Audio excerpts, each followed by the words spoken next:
J'espère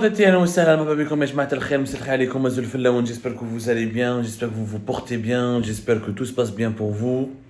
Alors aujourd'hui, je vais faire une émission.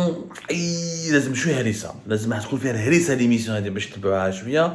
Ça va être une émission très pimentée. Pourquoi? Parce que quand nous avions diffusé récemment un scoop qui a fait énormément parler de lui, rappelez-vous, ça concerne le fils du conseiller le plus puissant du palais présidentiel d'Al Mouradia. C'était il y a de cela 9 jours, plus exactement, c'était le 5 mai 2023, nous avions diffusé une exclusivité concernant le fils de Boualem, qui est le nouveau Saïd Bouteflika de la Nouvelle-Algérie. C'est le véritable cerveau opérationnel de Abdelmadjid Tebboune. C'est son bras droit. Franchement, c'est lui le président bis. Je vous ai déjà expliqué dans cette émission du 5 mai. Je vous invite à la revoir. Elle a beaucoup cartonné. Elle a eu beaucoup d'impact aussi en Algérie. Beaucoup d'entre vous, à la suite de cette émission, nous ont posé beaucoup de questions pour savoir quelle était la suite de l'enquête et pourquoi ce que nous avions révélé n'avait pas été pris en considération ou n'avait pas fait l'objet d'une enquête déjà précédemment au sein des services de sécurité en Algérie. Donc, les enquêtes en Algérie n'aboutissent pas. نقولها لكم اليوم بكل صراحه باسكو انا جو ديفون كو انتيلي جينيرال. انا عبد الصمد ما عندي اوكان كلون.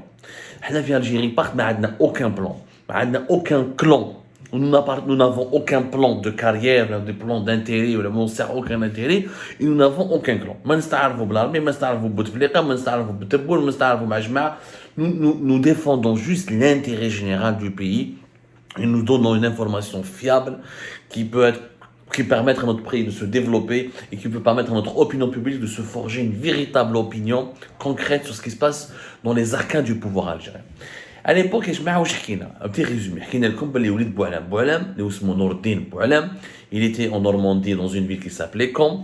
Fin 2019, il a été, entre 2018 et fin 2018 et 2019, il a été arrêté en flagrant délit de vol de chemise dans un centre commercial qui est situé à Caen. Nous avons donné le nom de ce centre commercial.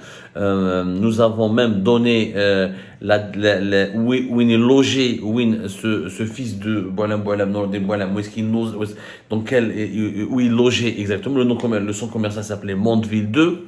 L'effet, sont des boutiques et restaurants. Sous l'effet de la drogue et parce qu'il consomme beaucoup de produits stupéfiants, il s'est retrouvé dans une situation très indélicate et dans une posture très immorale. Il a voulu voler des chemises de qualité de luxe pour les revendre afin d'acheter et de financer l'acquisition de ces drogues. Il a été arrêté en flagrant délit. Il a été même, ensuite, il a fait l'objet d'une obligation de quitter le territoire français. Oubeber, qui est devenu, en janvier 2020, le conseiller le plus important le conseiller le plus important de Abdelmadjid Tebboune. Et Beber, qui est devenu, jusqu'après 2021, jusqu'à 2022, pratiquement le maître du palais présidentiel de Mouradia, l'homme le plus puissant du palais présidentiel de Mouradia. Comme les Boualem est un homme très particulier dans l'architecture du régime algérien. C'est lui qui on appelait Monsieur Ikout. Il a dirigé de 2015 jusqu'à 2019 le principal centre de gestion des équipements de surveillance des communications téléphoniques et électroniques en Algérie. À l'époque, lors de l'effondrement du régime de Bouteflika, il a voulu négocier un départ en France, il a voulu même négocier dans des conditions très controversées sa fuite vers la France en demandant un visa étudiant alors qu'il est âgé de pratiquement 70 ans. Il a demandé un visa étudiant et nous en avions déjà parlé via Algérie Part. Et en 2020, c'est nous qui avons révélé cette affaire. Il intervient donc entre 2019 et 2020, il intervient pour sauver son fils. Il le fait évader. Il quitte la France précipitamment. Il reste un petit peu à Barcelone. Même Barcelone, il arrive à rentrer en Algérie et c'est comme ça que son fils Nordin Boualem a pu échapper donc à une procédure d'expulsion manu militari. Et il avait même d'ailleurs plusieurs ennemis en France. On voulait pas tous les développer. Dans cette première émission que nous avions consacrée aux affaires très secrètes du fils de Boualem, nous avions même expliqué qu'on n'a pas cherché à s'attaquer au fils de Boualem alors qu'il n'a strictement rien à voir avec le fonctionnement des du régime algérien, le fonctionnement des autorités algériennes, le fonctionnement opaque de ce qui se passe au sein du régime algérien. On a expliqué que le fils de Boualem Boualem n'a strictement rien à voir et on l'a avoué. Mais on a parlé de son affaire pour démontrer comment dirais-je, comment les hauts responsables algériens abusent de leur pouvoir, abusent de leurs fonctions pour essayer de secourir leurs enfants, leurs proches qui sont impliqués dans des affaires assez scandaleuses à l'étranger et comment les dirigeants algériens donnent des leçons de patriotisme et des leçons d'engagement patriotique et aux opposants. Ils diabolisent les opposants, ils accusent les opposants d'être des traîtres parce qu'ils séjournent, ils sont établis à l'étranger alors que leurs propres enfants étaient, quelques-uns de ces dirigeants qui m'aboient leurs propres enfants étaient séjournés clandestinement et illégalement en France et faisaient même des conneries très graves en France, ce qui d'ailleurs noircissait beaucoup l'image du pays. C'est-à-dire la première émission où pourquoi il n'y a pas d'enquête. En Algérie, les enquêtes des services de sécurité, malheureusement, elles sont sabotées, elles sont bloquées, elles sont tout simplement elles n'aboutissent jamais parce qu'il y a ce qu'on appelle les luttes de clans. Il y a malheureusement de grandes luttes de clans, notamment depuis 2019. Depuis 2019, Yajma'a, la situation elle est encore plus désastreuse. Pourquoi? Parce que le régime algérien, un nouveau système était en cours de construction. À la fin, après la disparition du système Bouteflika, le système Gaïd Salah n'a pas tenu puisque Gaïd Salah est mort fin décembre 2019. À la mort de Gaïd Salah, tout était à reconstruire parce que des nouveaux hommes forts, Chahed Chengriha d'un côté, Abdelmajid Tebboune d'un autre côté, ont voulu donc imposer leur emprise sur le pays. Il fallait donc reconstruire un nouveau système. Lors de la reconstruction d'un nouveau système politique, d'un nouveau régime, chacun des pôles de décision essaye d'imposer une certaine feuille de route, d'imposer des intérêts à lui, de placer des hommes à lui qui sont dans les centres de décision les plus stratégiques de l'État. Et souvent, les guerres de clans sont alimentées. Chaque clan essaie de faire la guerre à un autre clan pour le dégommer, pour lui prendre son pouvoir, pour le dégager, pour qu'un seul clan puisse avoir l'ensemble des privilèges au plus haut sommet de l'État. Et le principal carburant de ces guerres de clans, c'est les enquêtes sécuritaires, notamment sur des faits de corruption ou là sur des scandales qui impliquent les dirigeants politiques et militaires. Les enquêtes sécuritaires sont le principal carburant de ces guerres de clans. Quand un clan veut affaiblir notre clan, il lance des enquêtes où il essaie de provoquer des enquêtes sécuritaires et judiciaires sur les membres les plus imminents de ce clan. Et malheureusement, ces enquêtes sécuritaires n'aboutissent pas à des procès équitables parce qu'ils sont instrumentalisés politiquement juste pour neutraliser des hauts responsables politiques ou la militaire. Pas plus, pas moins. Alors, où est-ce que c'est l'affaire de Boualem Boualem? Lui, Boualem Boualem, il n'y a pas que Abdou Samar en Algérie parce qui en ont parlé. Avant nous, je dis bien avant nous, des enquêtes avaient eu lieu. La preuve, entre 2021 et printemps 2021, le fils de Boualem Boualem, Nordin Boualem Boualem, faisait l'objet d'une enquête menée par la DCSA, la Direction centrale de la sécurité de l'armée. À l'époque, il y avait un ex-consul d'Algérie à Alicante, Naïtolo Boualem, Naïtolo Ben Nasser. En fait, Hada Ben Nasser était un colonel des services secrets algériens. Il travaillait avec la direction de la documentation de la sécurité extérieure. C'était un officier du service de renseignement algérien, c'était un officier du renseignement extérieur algérien, qui avait comme couverture consul. Il est devenu consul, il était le consul d'Algérie à Alicante entre 2019 jusqu'à pratiquement début mars 2021. Nahawa, il a été rappelé en Algérie, qui traite le bled, pour enquête.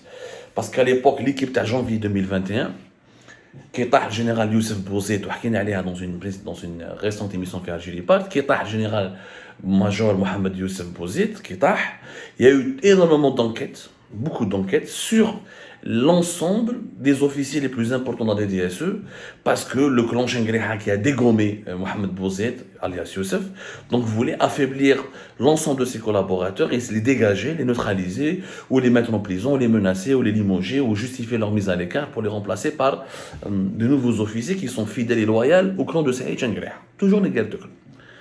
هذه حكينا عليها وتقدروا تعاودوا تشوفوا ليميسيون درناها على الجنرال لي دوسو لو دوسي دو جنرال محمد يوسف الياس محمد بوزيد الياس يوسف. هذا الكولونيل Ben Nasser a été le CPMI qui s'appelle le SCOMI, qui a changé le service central d'enquête. J'ai oublié l'appellation. Ça s'appelle le SCOMI, c'était le CPMI de Ben Aknoun à l'époque. Maintenant, ça s'appelle le SCOMI, le service central des opérations militaires, d'investigation. Voilà, peu importe. SCOMI, pendant une quarantaine de jours, il a été interrogé. Et effectivement, nous étions en ce moment d'enquêter sur une affaire qui implique Nordin Boualem, fils de Boualem. Il était soupçonné de développer des investissements là, d'être partie prenante d'un investissement immobilier dans la région d'Alicante. La région est là, San Juan Alicante. San Juan Alicante, c'est Alicante, معروف les Algériens عارفوها بزاف. Qui est à côté, une petite ville à côté d'Alicante. San Juan Alicante, c'est une ville balnéaire très connue. Assez prestigieuse, je crois qu'il m'a Benidorm, Torrevieja, etc. C'est des villes balnéaires où les gens passent des vacances, c'est des stations de vacances, stations balnéaires, réputées énormément pour leurs plages. La mer, elle est azur, le côté azur des plages, etc. Et les fêtes, les boîtes de nuit, comme Benidorm pratiquement. C'est un Benidorm. Donc, Walid Boualem, il était soupçonné de participer à un projet immobilier avec un ami à lui qui était l'ancien directeur dans le centre de thalassothérapie de Sidi Fredj. On va donner plus de détails dans les prochaines émissions. Ils étaient soupçonnés de blanchir de l'argent là-bas en Espagne et également de faire une promotion immobilière ou d'acheter des biens immobiliers. Peut-être l'enquête. C'est bien que le DCSA fasse une enquête sur le fils d'un conseiller important à la présidence, soupçonné de détenir des biens illégalement à l'étranger, ou là de transférer illicitement des devises, pour qu'il achète des logements, ou là qu'il ait pour avoir des biens immobiliers, ou là des logements là, dans une station balnéaire en Espagne. Pour le moment, c'est noble. Sauf que, au cours de l'enquête, les enquêteurs de la DCSA ont dévié de leur travail, ils ont dévié carrément de leur route, au lieu de se concentrer uniquement sur l'enquête, sur les faits, sur comment prouver les faits, comment transférer le dossier à la justice pour que la justice puisse convoquer, inculper ou demander des comptes à Boualem et à son fils. Parce que si le fils de Boualem qui n'avait même pas de papier en France arrive à faire des logements ou à acheter des logements en Espagne, c'est comme il a eu cet argent alors qu'il n'arrivait même pas qu'il paye un petit studio à Caen à 800 €. Donc il est logique qu'il y a quelque part un transfert illicite de devises ou un enrichissement illicite. L'enquête a complètement été déviée de son chemin. واش حبوا يديروا جماعه الدي سي اس à l'époque qui était dirigé par le général Sidi Ali Ismaili. Il y avait le clan de la DCS حكينا عليها la fête de la DCS, les officiers comploteurs, le fameux scandale qui a éclaté fin août 2022 où il y avait comme la date inchallah, à chaque fois que je cherche la date de ce scandale, rappelez-vous ya jama'a, voilà, c'était le 26 août 2022. Mandat de dépôt pour le frère du chef de la DCSA, le colonel Omar, à la mi-août, un groupe d'officiers du renseignement extérieur et du renseignement militaire, parce que la DCSA, la Direction centrale de la sécurité de l'armée, c'est le renseignement militaire, ont été interpellés, arrêtés, interrogés parce qu'ils avaient falsifié, manipulé des enquêtes, induit en erreur des enquêteurs, ils ont manipulé, ils ont falsifié des comptes rendus, des PV, ils ont fait fuiter des documents classés secret défense en les manipulant, en les falsifiant pour les donner à un lobbyiste qui est basé à Londres pour ensuite attaquer certains responsables de l'État, notamment des proches de Abdelmajid Tebboune. Toujours dans la guerre, parce que je m'ai DCS à l'époque, il travaillait ouvertement pour le clan Shengriha, donc il pensait rendre service à Saïd Shengriha en essayant d'affaiblir et de bousiller le clan Jmaat à l'entourage de Tebboune.